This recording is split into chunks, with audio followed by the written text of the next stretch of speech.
Good afternoon, everyone. We're going to get started in a few minutes as we let more folks in. Please hang tight. Thank you for joining.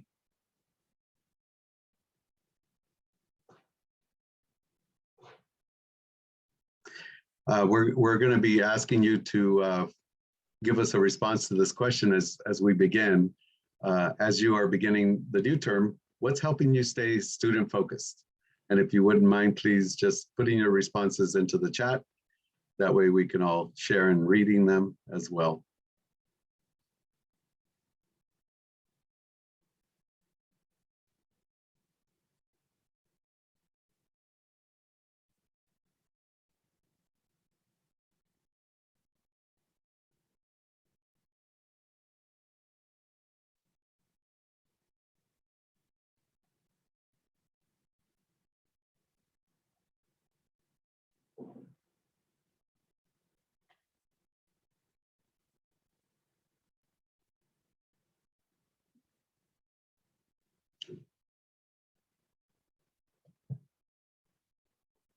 Okay, we're going to give it one more minute and then please continue to add your comment and response to the question on the chat, and we'll get started in about a minute.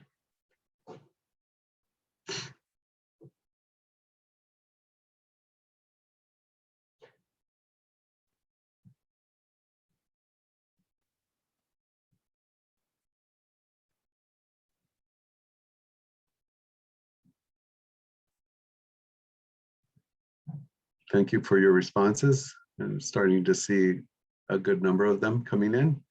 Please feel free to keep adding. And we might put the question in the chat too, so that way people can answer the question if they just join after we show it. So we'll go ahead and go back up to the first slide just to do the introduction, and then we'll begin. Thank you again for joining. My name is Luis Chavez. I'm with the Career Ladders Project, Senior Director. Thank you for making the time, and happy and feliz Hispanic Heritage Month. I hope you're enjoying festivities as best you can, staying safe. And again, this topic today is the lessons from the pandemic, implementing systematic changes in counseling and student services. And the topic, that's the series that we're going to be focused on for the next month or so. The topic for today is successful student entry, addressing and supporting student needs. And of course, as always, with an equity lens. These series that we're kicking off today are meant to be of service and to support folks in the campus community, learning what's happening on your campuses, learning from each other. And we hope that you'll be able to enjoy yourself as well as learn some wonderful information. We want to thank the Chancellor's Office for the support in funding the webinar series, as we're going to continue, as I said, for the next month or so, and you'll get more information about that as well. Next slide. This is the CLP team that is producing the webinar today. I already introduced myself. Lupe Danos is a consultant to the Career Ladders Project and was a key person that helped us form the counseling network group that we're supporting statewide. Valeria Torres, program coordinator, and Christina Sandoval, senior program associate with us. Thank you guys for all the great work that you do to help us produce these webinars for the community. Next slide. This is the webinar series that we're launching today. As I mentioned, the September 15th topic is there, and the rest of the topics are listed as well. If you haven't received this as an email or social media, we'll be putting out the PowerPoint slide afterwards. And so you'll get it there, and certainly we'll be sharing it as we go along. The purpose of the roundtables I started already mentioning. We're trying to facilitate observable changes, like learning exactly what people are doing at their campuses in counseling and student services and how they're delivering practice to support students in reaching their goals. And they can be the full spectrum of certificate, skill building, degree, transfer, or employment if they are moving more quickly. And also to engage with student-centered conversation and learning, focused on strategies that improve student retention. That is key and important, as we're all experiencing at the campus level challenges with enrollment because of the pandemic and the economic impact.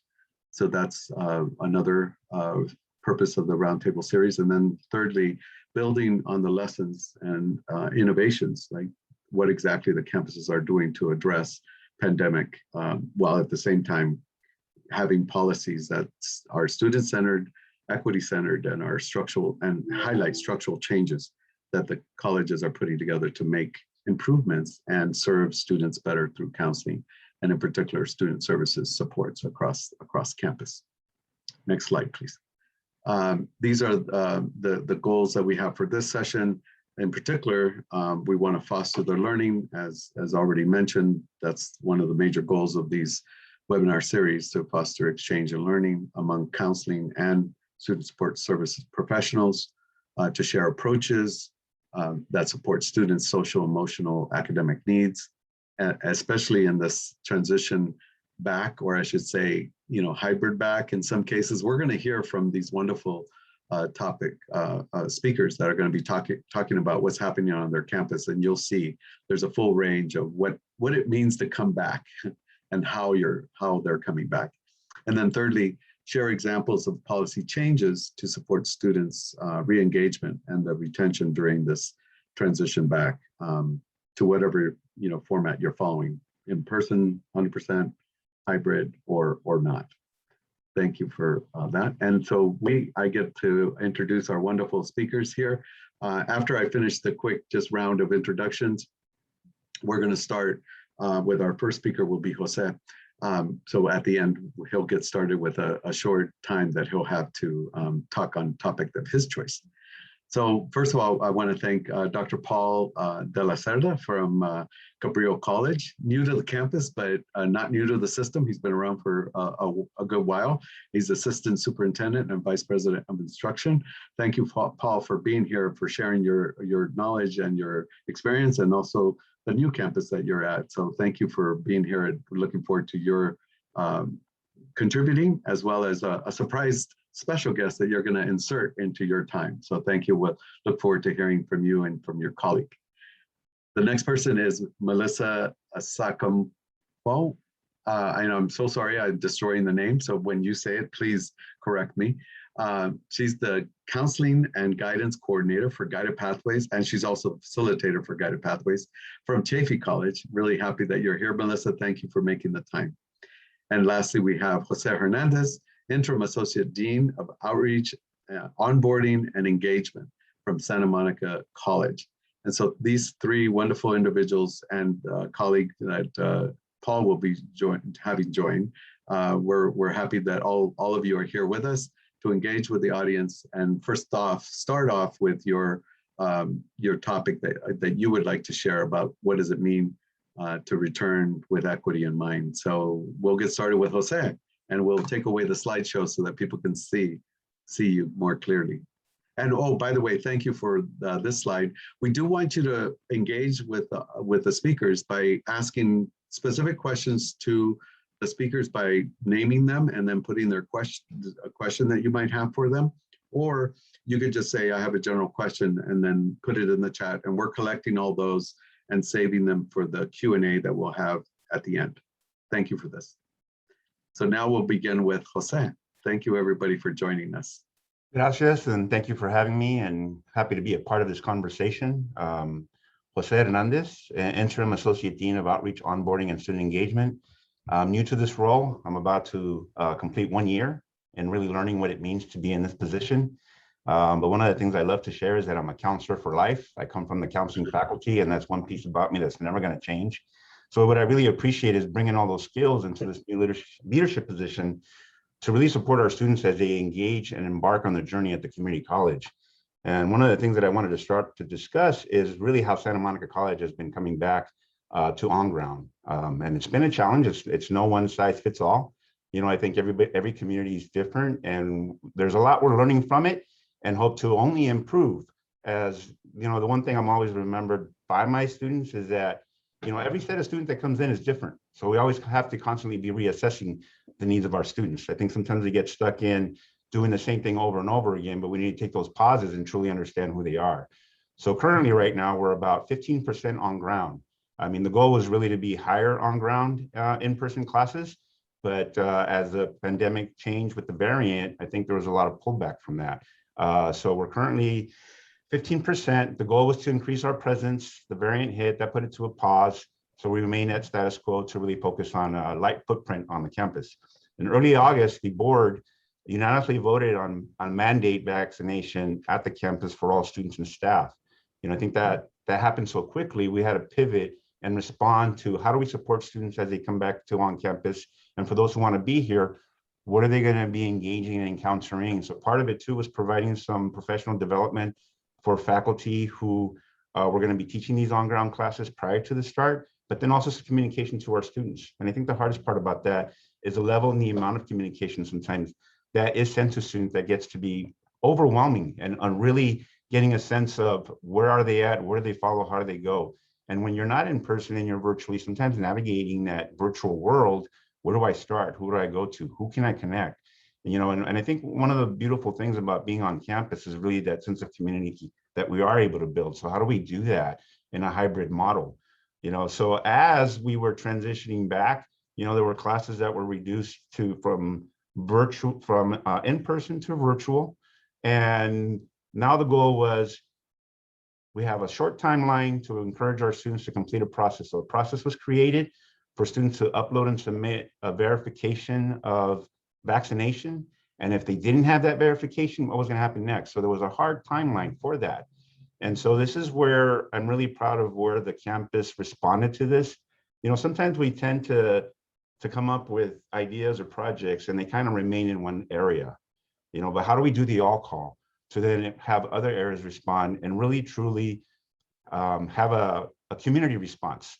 So what we did is we put aside the email communication and we started picking up the phone, and we really reached out to all students who had enrolled in an on-ground class, but had no idea that in their communication of emails, they needed to take this extra step. So one of our goals was to reduce the number of students we were going to drop.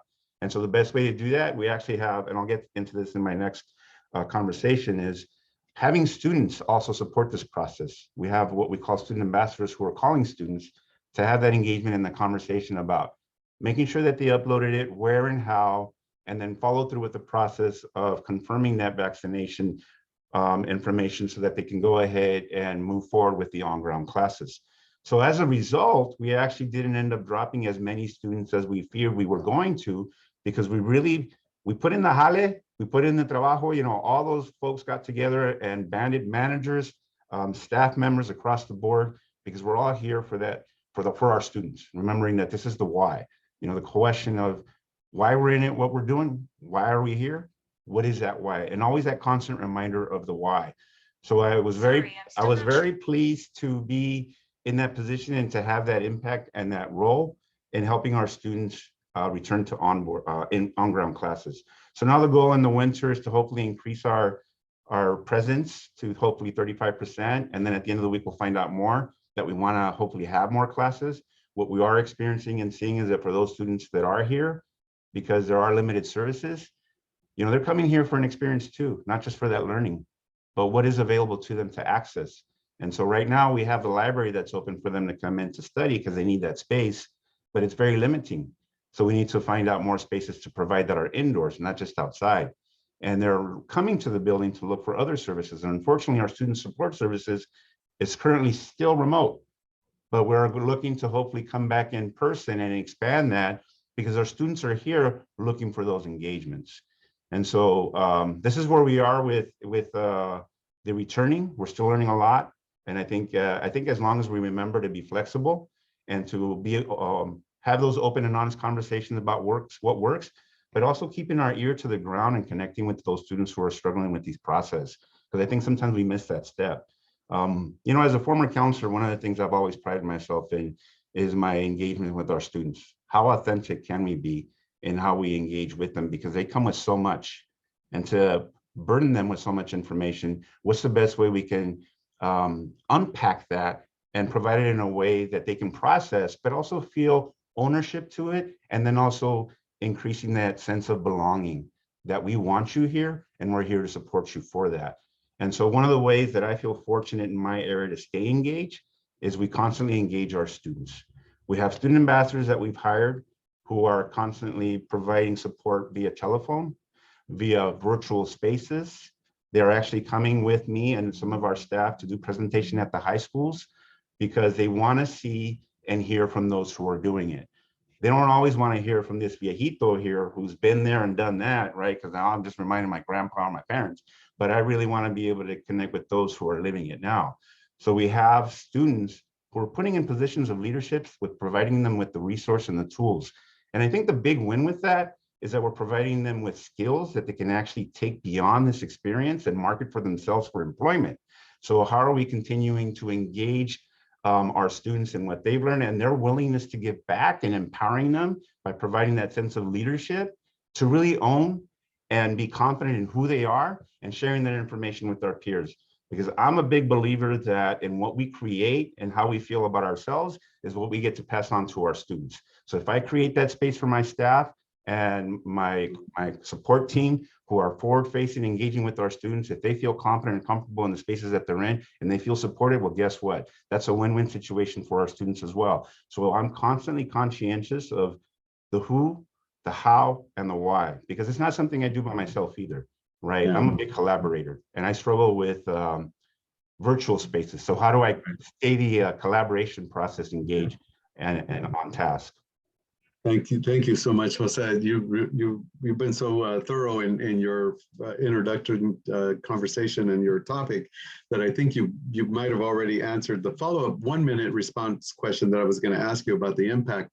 But if I could just modify that just a bit, because what you outlined was in so many ways many things that your campus has done to respond to the need to support students differently. But if you could think of one thing that you changed, your campus changed, that comes to mind, just so that the audience hears like one concrete thing that you want to leave them with as we go to the next speaker. What would that one thing be that you, a barrier or a challenge, a process, a policy? You know, I think there's still so many that we're learning from. There's too many to really kind of, you know, my challenge is I'm always a big thinker and there's too many things to look at, but we hone down on a few. You know, as part of the Pathways redesign team that I was on and still continue to be, one of the things that I really learned and appreciate about that process was always having the student voice at the table. You know, and I think that's one of the things I try to practice in everything we do in our space is anything that we create or anything that we want to design is to have our student voice at the table, because this is who we're designing for. This is who we're writing for. I think we're always really good about our language and what we think our students need to learn. But how about we flip it to the other way and connect it to our audience to see, hey, does this make sense? You know, does this help you, or is this making it more complicated for you? And so for me, it's always that reminder is, where is that student? Who's at the table? Do we have the right people at the table? Is a student a part of that process? Because this is what we're designing for. You know, we also have an IXD program, interactive design, who we've kind of leaned on a lot too, to help us look at that from a student's lens and provide that student perspective in what we're designing and how we're going to put out what we're going to communicate, because it gets overwhelming. Thank you, Jose, for being brief and to the point. I'm hoping the audience is putting in their questions in the chat. We're collecting those questions and we'll save them for the end Q&A session that we'll have. Thank you again. Our next speaker is Melissa. And Melissa, do you have 8 minutes to share your perspectives on what does it mean to come back with an equity lens? Okay, perfect. Thank you. In a way, it kind of like makes perfect sense to kind of follow Jose, because a lot of what I'm going to talk about kind of lends itself very nicely to the things that he just addressed. And so just a quick snapshot to give you some context about our college. So I'm Melissa Sakoonphong from Chaffey College. Currently, we're still virtual. And so that leaves a lot of space for some planning still.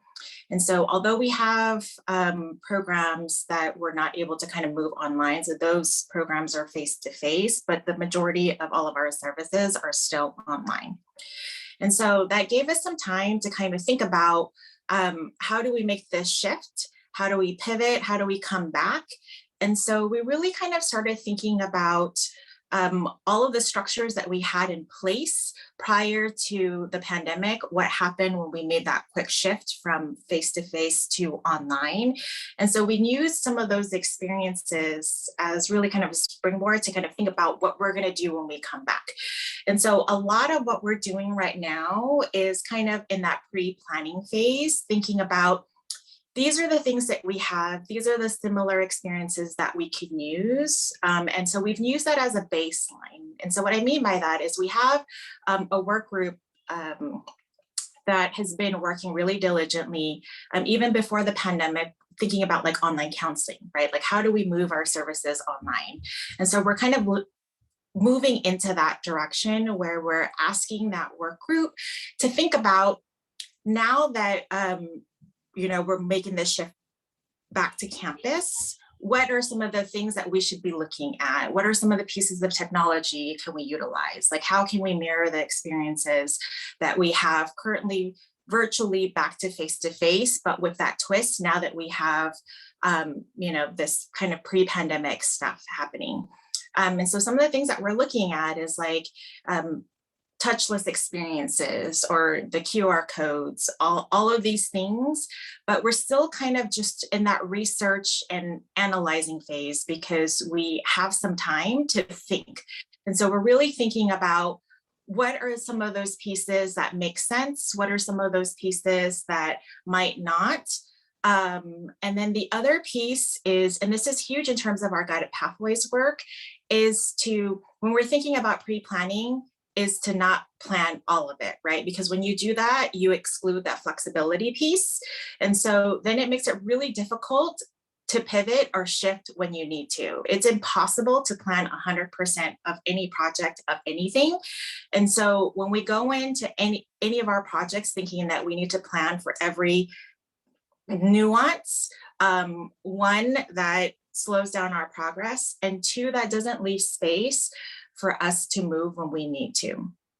And so a lot of the things that we're doing right now, we're really trying to use our previous experience, mirror what's happening right now with the programs that are face-to-face, classified staff that is currently on campus right now, thinking about the alternative schedules, all of that. We're toying around with all of that right now, thinking about what makes the most sense. And then recently we started, myself, the librarian, as well as the Success Center coordinators, we're meeting weekly to kind of see what's happening at each one of those areas. So then we can collaborate. And then we're also planning holistically. And so when we're thinking about our schedules and all of our services, we're looking at it in one big snapshot, as well as kind of then parsing out what makes sense for each one of our areas based on locations. And then we're also really thinking about the messaging that we're sending to students as well as to our faculty and staff, and trying to reframe as much as possible the experiences going back to campus, right? So there are things that we really need to think about, things that we need to do differently, but it's all in the service to students.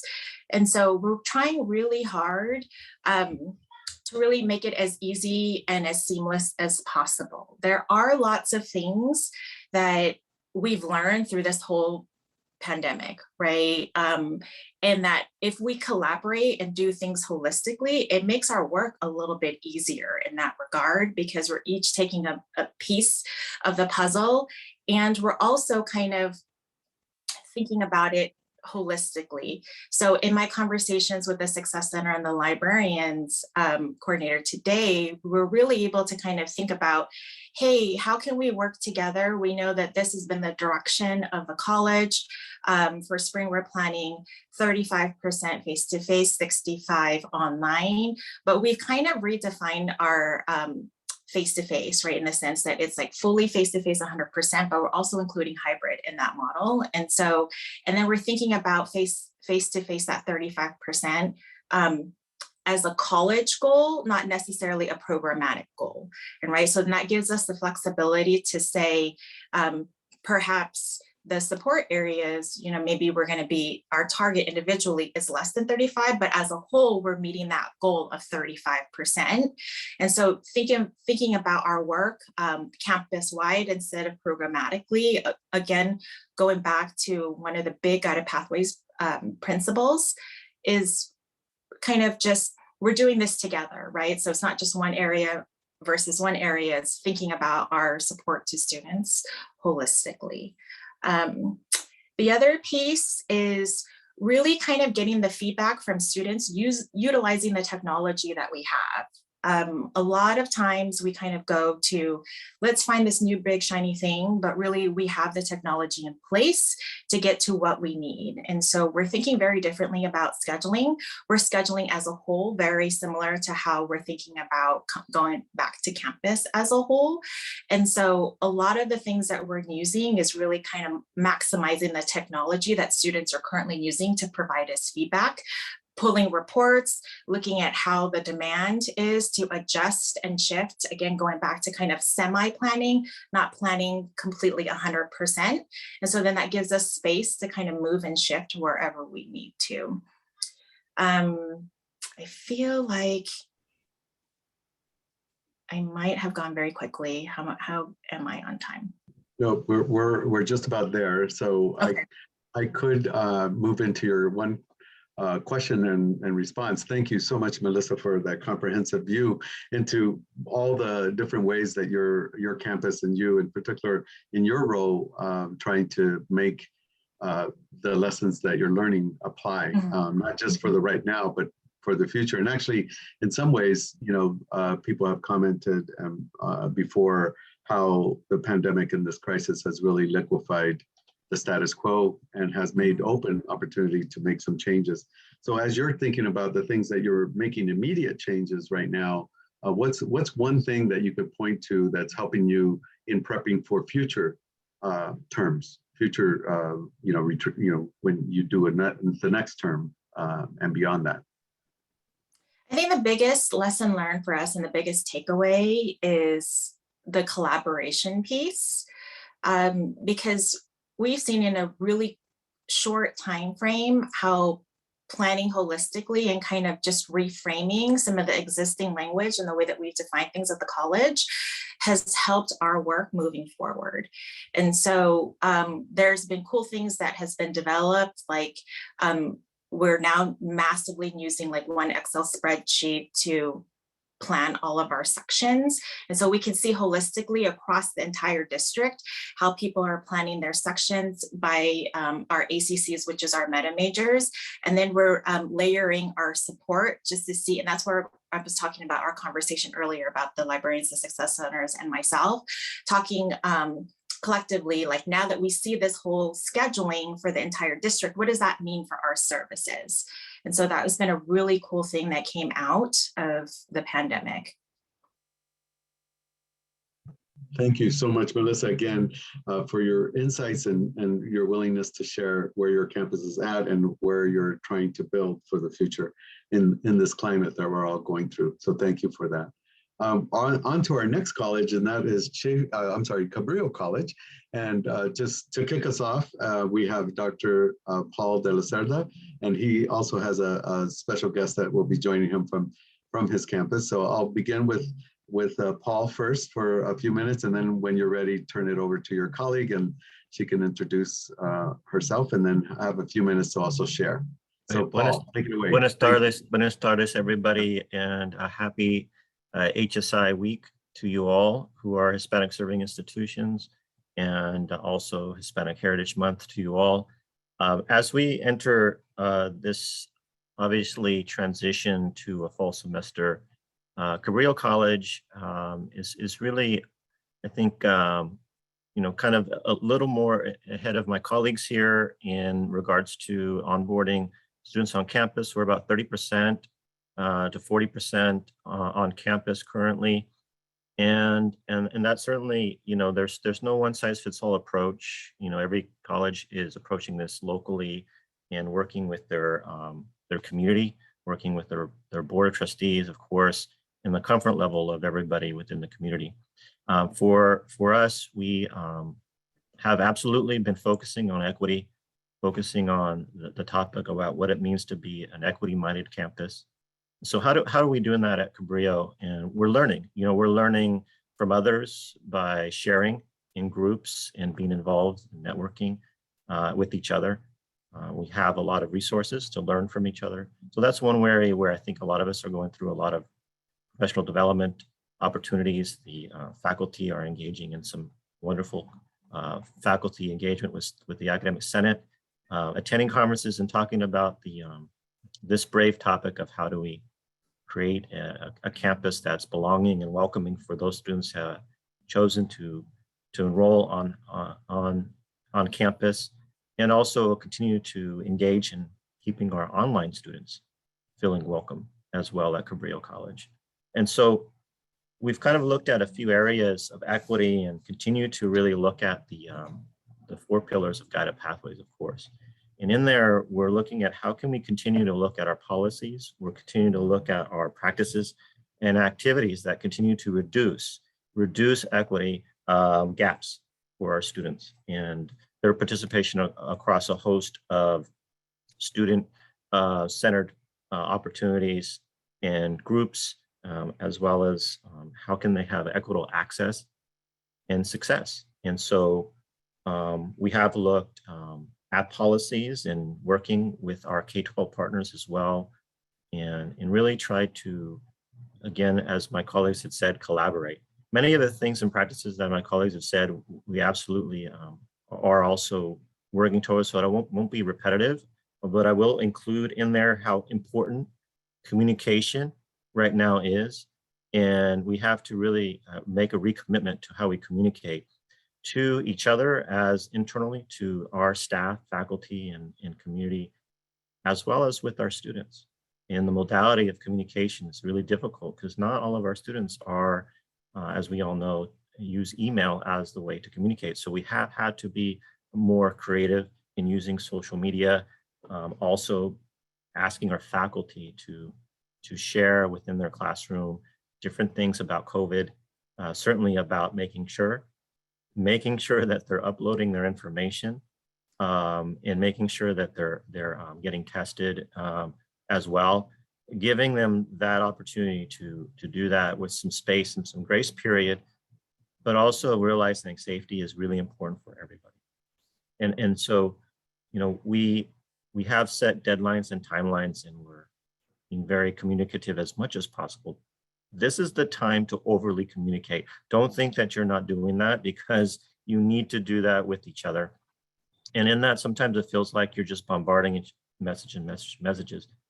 But what I think is really important is that it's, that right now, one email could really save one student. One text message or one social media post could save one student from dropping out or deciding to look the other way or really give up.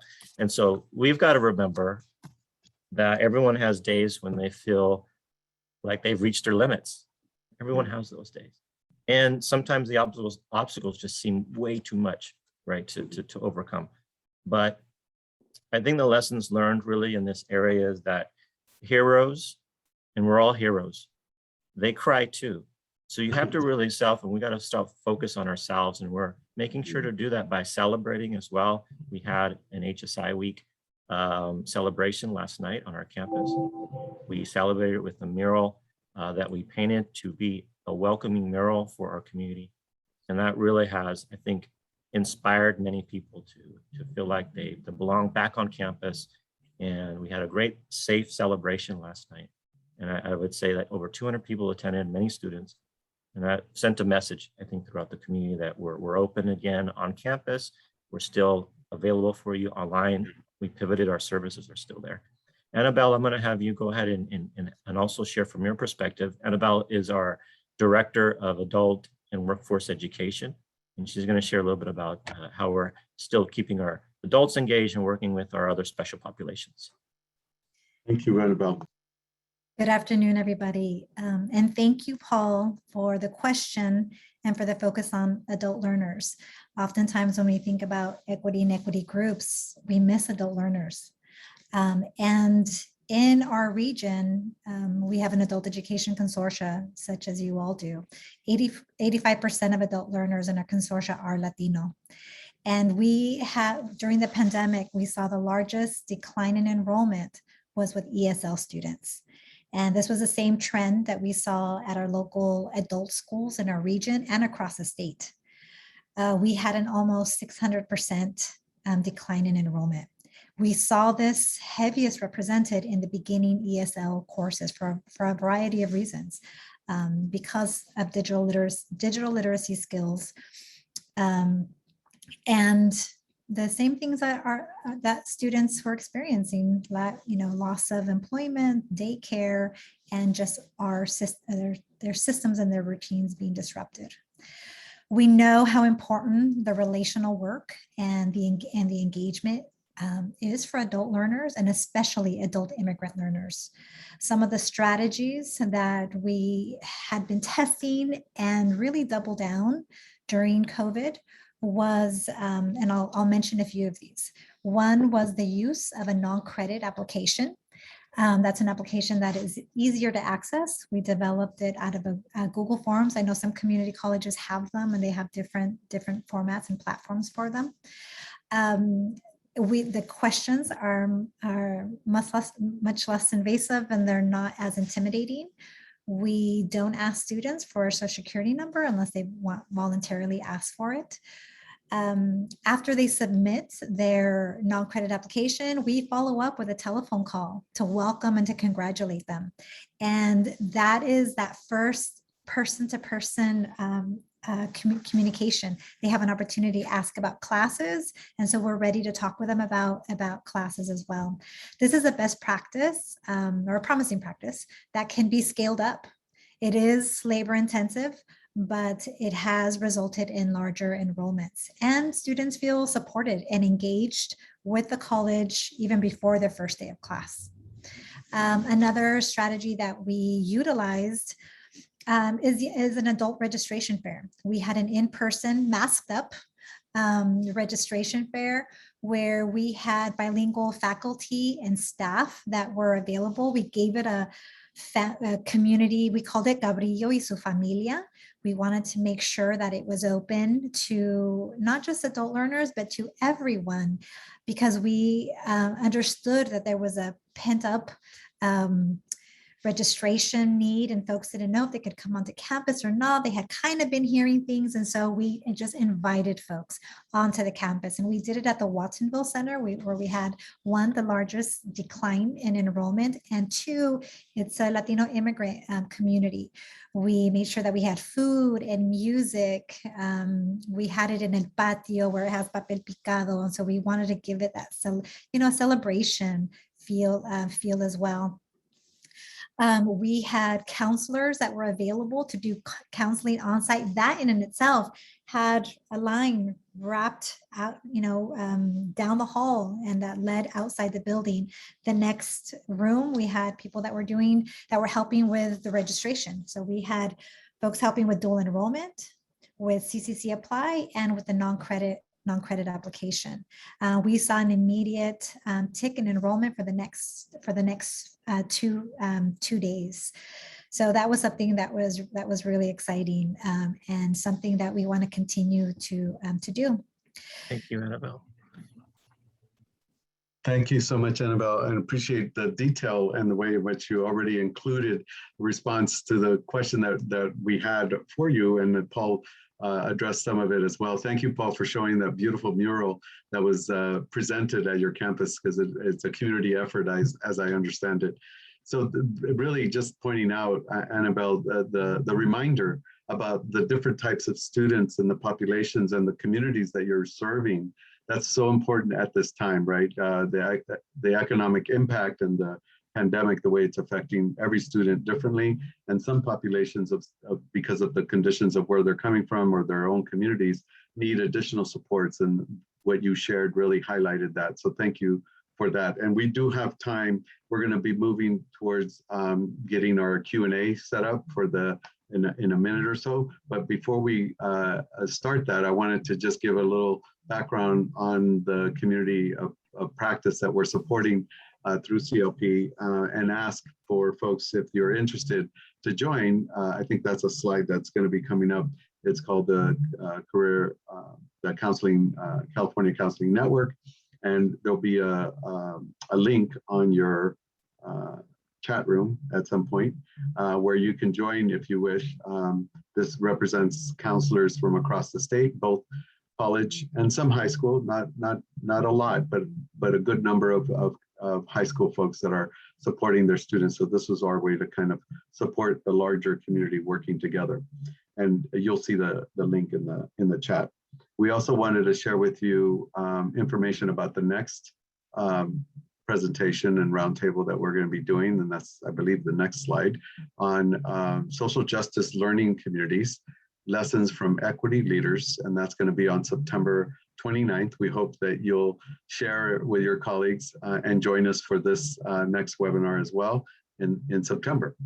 And then now we're ready, I believe, we're ready to do our Q&A, which we have, I think, collected a number of questions for our panelists. And I believe one of our CLP team members, either Christina or Valeria, I believe you'll be able to direct questions to our panelists who may have received questions from the audience. Is there any that you could point to right away? Christina or Valeria? Lydia, do you want to read one of the ones that was put in the chart?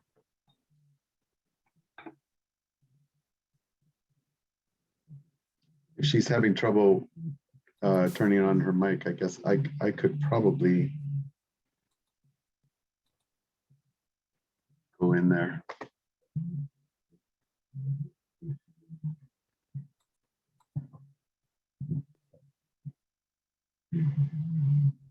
I'm looking through the chat to see if there's a question that I could pull forward.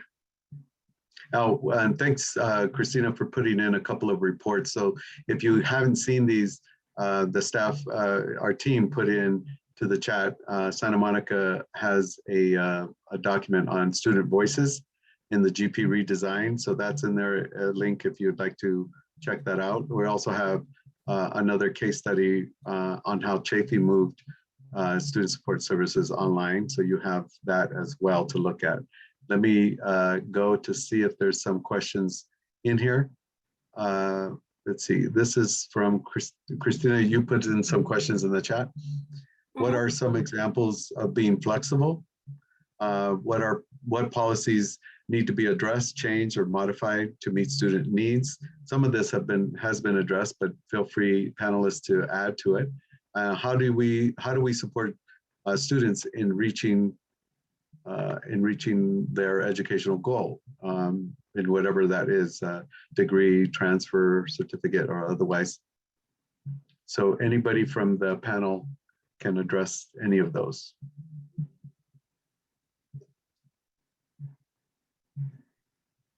I'll take Or it. I can. Oh. You do? Jose? Go ahead, whoever was. Oh, go ahead, Jose. It's fine. Adelante, Melissa. I was just going to add the bit about communication. I mean, I know that we always have this fear of like over communicating, but there's a thing that we've learned throughout this whole pandemic is there's just not enough. And one of the things that we're trying to do with our students is survey them frequently just to see the shift in their perspective. And just the last 2 times that we did notice that there was a shift in the way that they were thinking about online learning. And that's helped us prepare for our shift back to campus. And so that was a really interesting thing that we noted, that although we feel we're perhaps, bombarding them or asking way too many questions, but they're ready and they want to give us information. They want to provide feedback. They want to give us the things that we're going to need to better support them. And so I can't, harp that enough.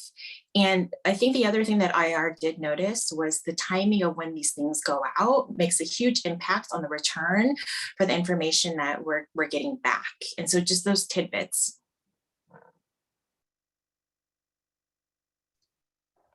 Definitely agree with what Melissa had just said, but I think even for when I'm thinking about the onboarding process, you know, it is timing and it is intentionality. But I also feel that as a campus, you know, I feel like certain responsibilities fall on certain areas, but then sometimes other areas aren't as aware or as informed. And so how do we collaborate more frequently and more often to truly understand who's coming in and who's here? I think we all have ideas of what we're engaging in, but do we truly understand who's at the, you know, who's coming in through our doorways?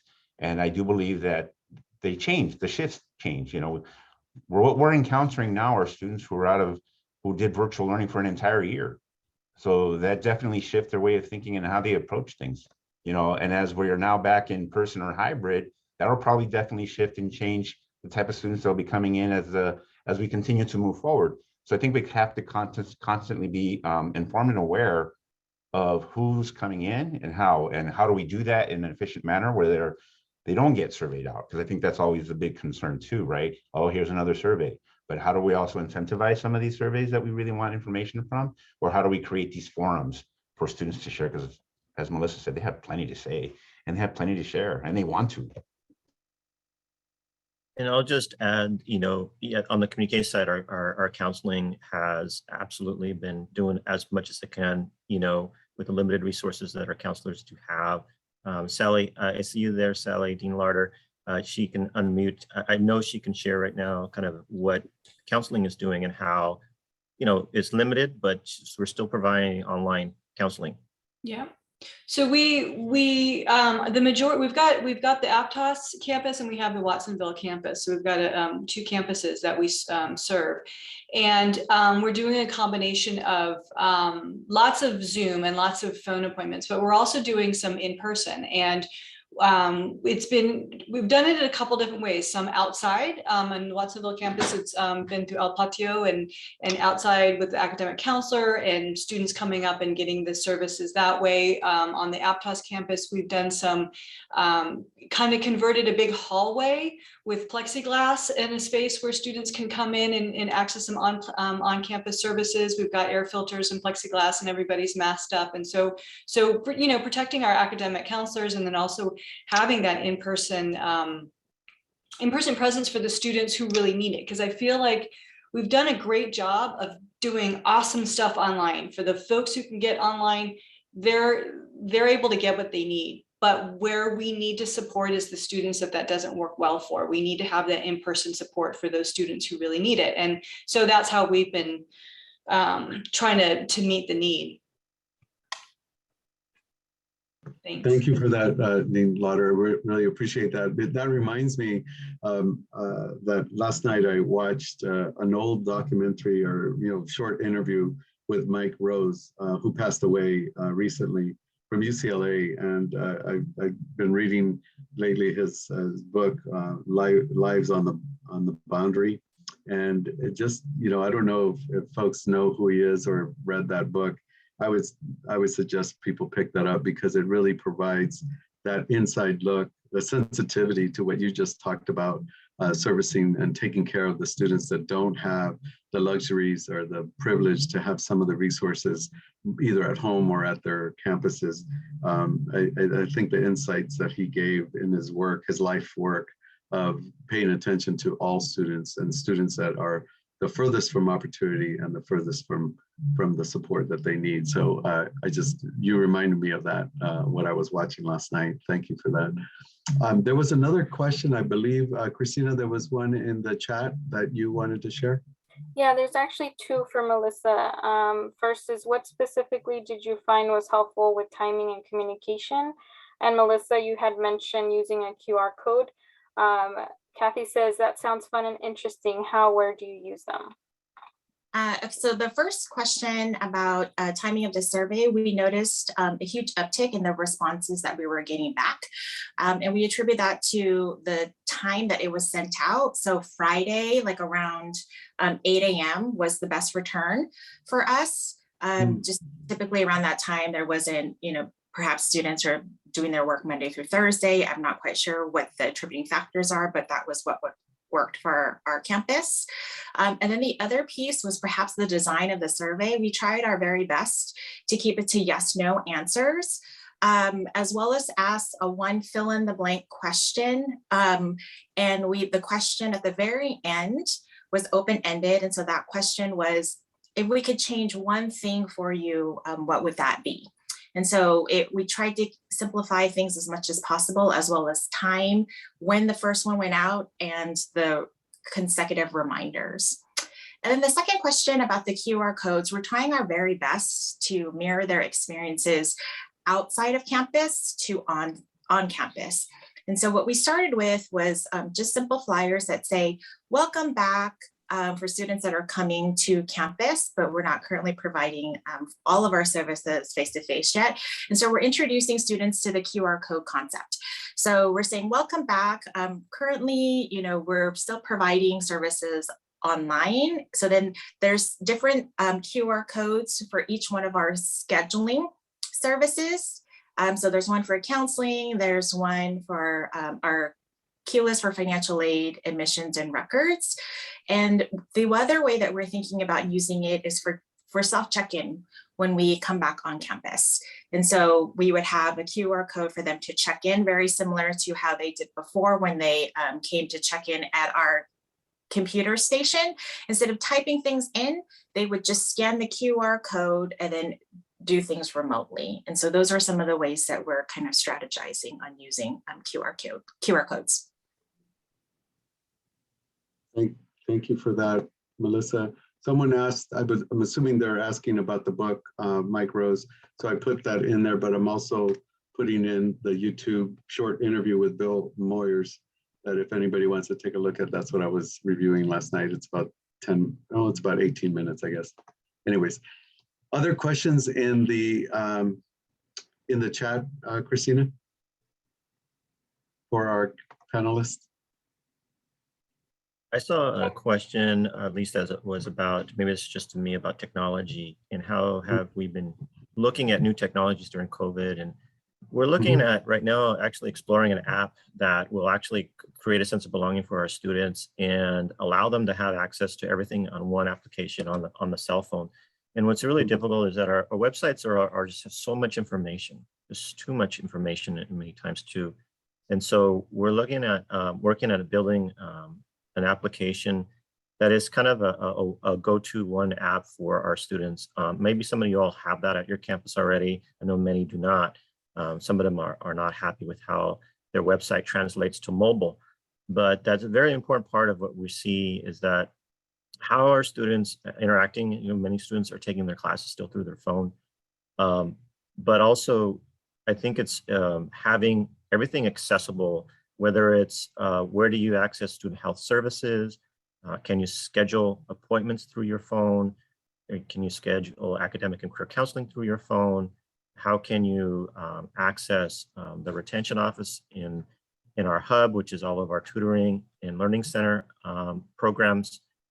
Obviously, to doing counseling scheduling through your phone, but also for student clubs and activities. Now that we are starting to get those going again, where can you go on your phone, to an app that has all of that lined up in one place, so they don't have to go searching for it. So we're gonna really strive forward to really put together a really user-friendly app at Cabrillo College. And it's exciting. It's exciting to be on that ability. I think it's been embraced in introducing that and finding the right fit for building an app for our students. Yeah, and can I also add to the QR codes?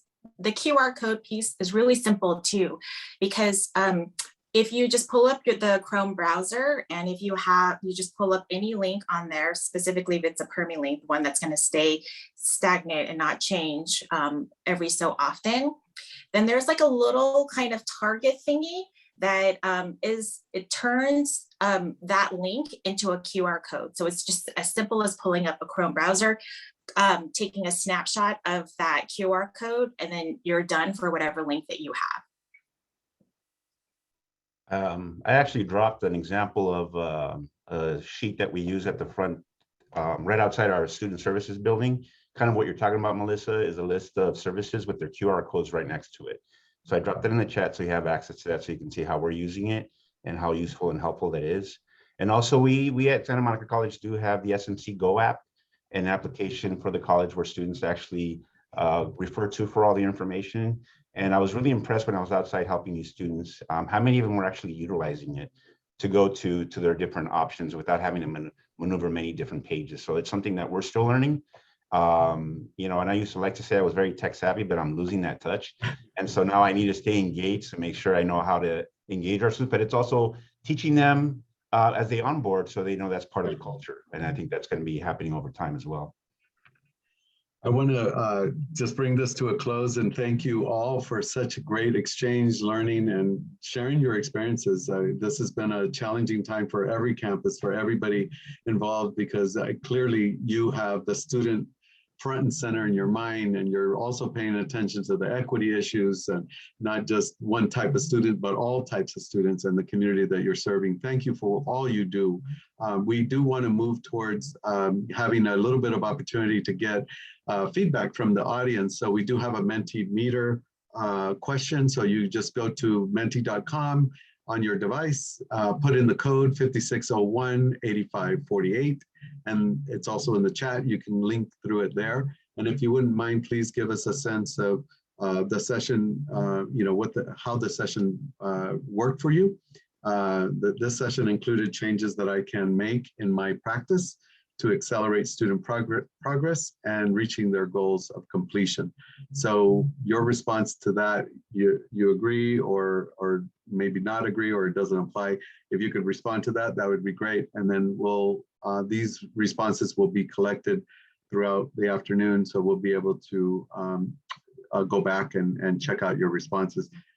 I don't see any coming up, so maybe it's not live yet, but hopefully folks are going into the menti.com and putting in the code and answering the question.